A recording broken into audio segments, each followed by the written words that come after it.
नमस्कार बच्चों। अब तक हमने बच्चों बहुत पढ़ा कि रिसर्च में क्या होता है, रिसर्च क्या है, सर्वेक्षण क्या है, अनुसंधान क्या है।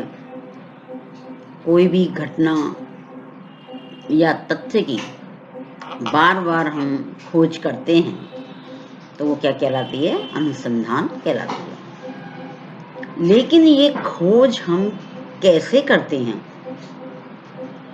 तो इसकी कुछ प्रविधियां होती हैं। उन प्रविधियों के माध्यम से हम किसी घटना का सर्वे या अनुसंधान करते हैं और उन प्रविधियों या मेथड्स या विधियों के माध्यम से हम तथ्य की गहराई तक या घटना की गहराई तक पहुंचने का प्रयास करते हैं। समाज में कोई भी कुरीति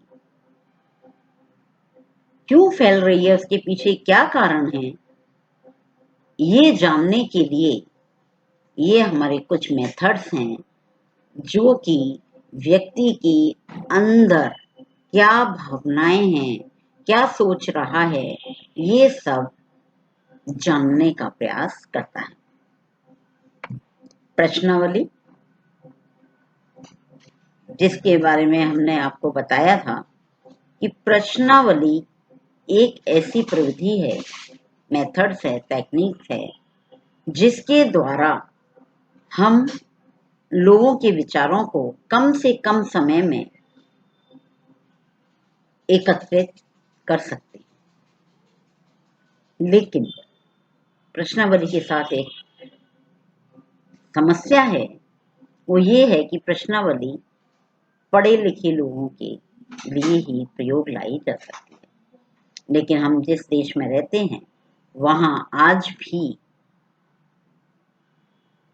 70 से 80% जो व्यक्ति है वो पढ़ा लिखा नहीं है, अनपढ़। उस अनपढ़ता के कारण अगर हम सर्वे करते समय उन्हें छोड़ दें तो हमारा जो रिसर्च है या सर्वेक्षण है वो अधूरा है, क्योंकि हम संपूर्ण भारतवर्ष की या संपूर्ण पूरे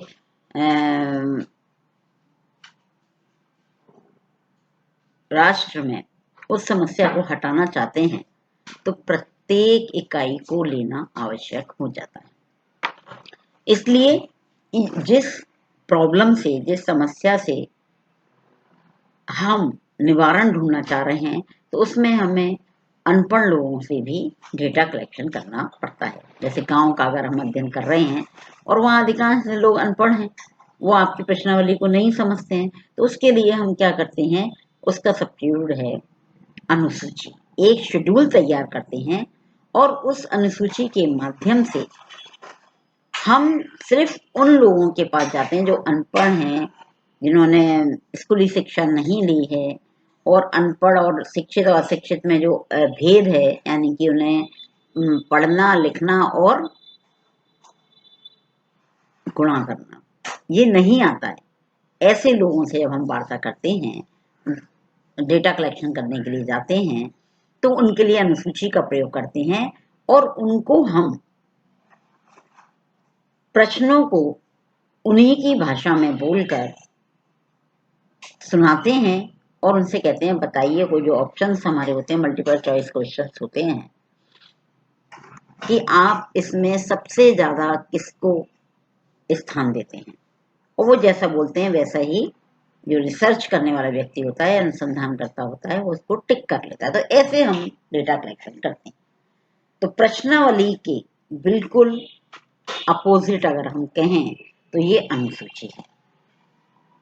सामाजिक अनुसंधान तथा सर्वेक्षण में सर्वाधिक महत्वपूर्ण बात विषय से संबंधित वैध एवं विश्वसनीय तथ्यों का संकलन है।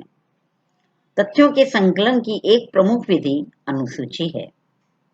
यद्यपि प्रश्नावली और अनुसूची में पर्याप्त समानता है, फिर भी अनुसूची की अपनी निजी विशेषताएं हैं। इसके द्वारा साक्षात्कार और अवलोकन पर नियंत्रण रखा जाता है। अनुसूची वास्तव में प्रश्नों की एक लिखित सूची होती है जिसे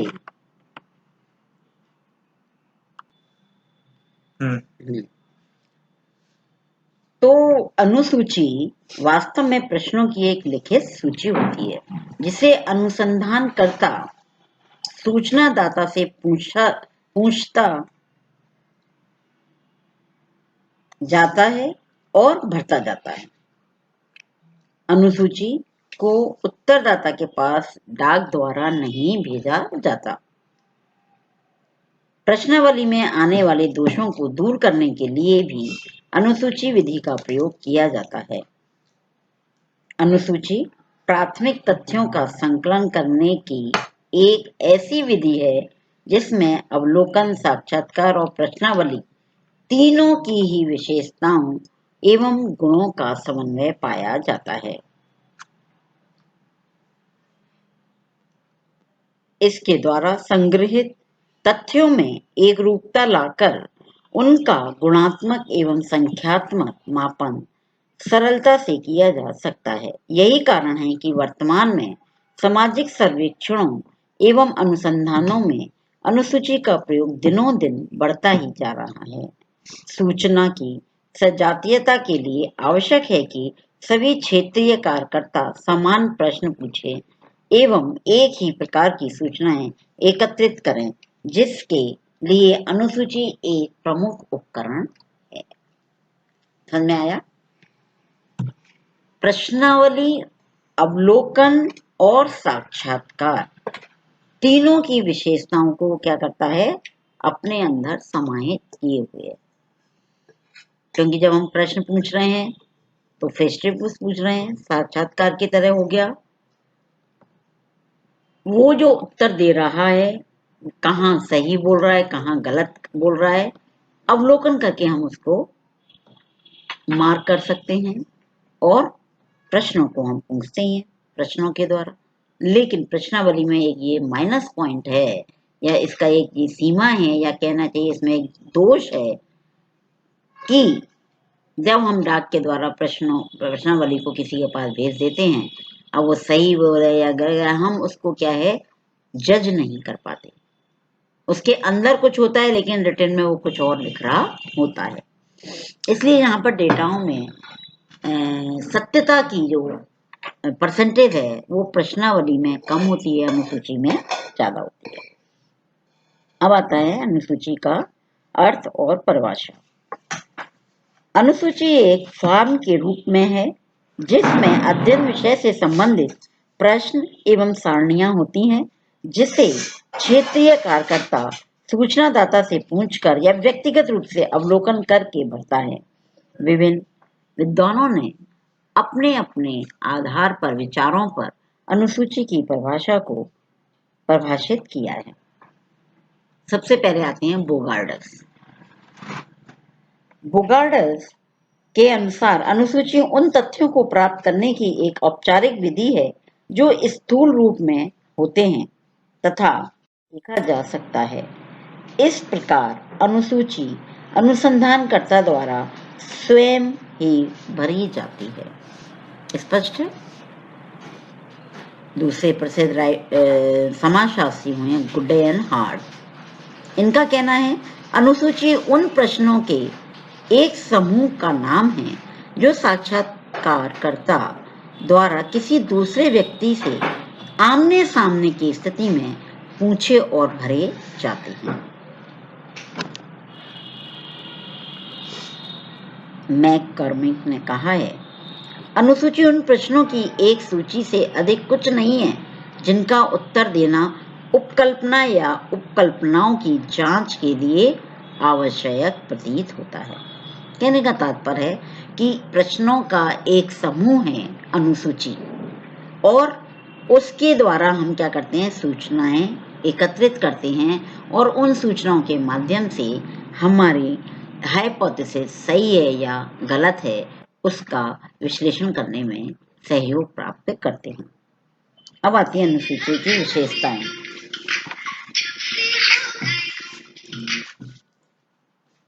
अनुसूची की विशेषताएं। नंबर 1, अनुसूची अध्ययन समस्या से संबंधित शीर्षक, उपशीर्षक एवं प्रश्नों से संबंधित एक व्यवस्थित तथा वर्गीकृत सूची होती है। अनुसूची क्या है? पहली विशेषता उसकी है कि जो भी हमने समस्या ली है, जो हमारी समस्या का शीर्षक है या उपशीर्षक है, उनसे संबंधित जो भी प्रश्न हैं वो व्यवस्थित और वर्गीकृत सूची है। दूसरी विशेषता है एक प्रपत्र और या हम कहें फॉर्म के रूप में छपाया जाता है, जिसमें क्रमबद्ध रूप से क्या होते हैं? प्रश्न रखे जाते हैं। तीसरा है इसे भरने के लिए अध्ययनकर्ता उत्तरदाता से प्रत्यक्ष, व्यक्तिगत व आमने सामने का संपर्क करता है। चौथा, इसे